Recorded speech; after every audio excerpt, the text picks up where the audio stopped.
ప్రణవమంత్ర స్వరూపమైనటువంటి వినాయకుడు శివశక్తుల యొక్క పరిపూర్ణ సమన్వయమైనటువంటి మూర్తి. ఆయన్ని చూస్తే శివుడు పార్వతి ఇద్దరు వెంటనే తలుపుకొస్తారు.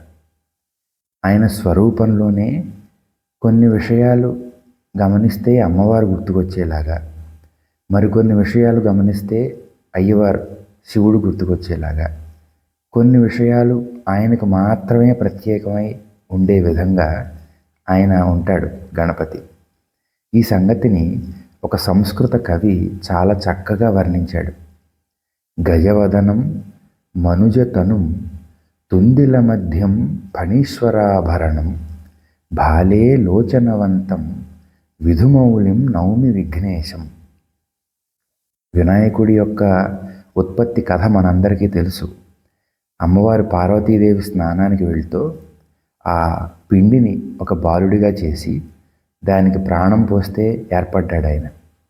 శరీరం మొత్తం అమ్మ నుంచే వచ్చిందని అనుకున్నాడో ఏమో, తన తండ్రి ద్వారా శివుడి ద్వారా ఏనుగు శిరస్సుని పెట్టేలా చేసుకొని శివుడికి కూడా అందులో కాస్త భాగం ఇచ్చాడు. గజవదనం ఏనుగు ముఖాన్ని కలిగి ఉన్నాడు.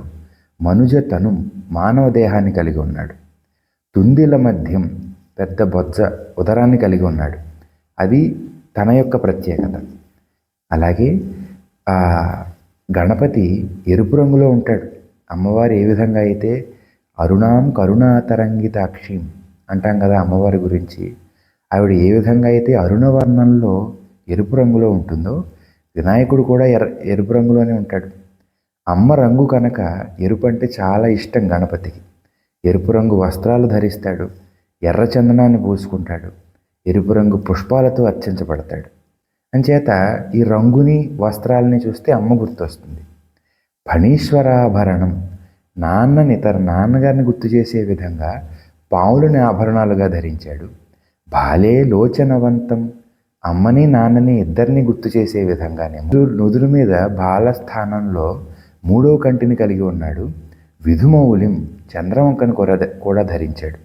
అటువంటి శివశక్తుల యొక్క సమన్వయ స్వరూపమైనటువంటి ఆ గణపతికి నమస్కారము అంటూ ఈ కవి చాలా చక్కగా వర్ణించాడు.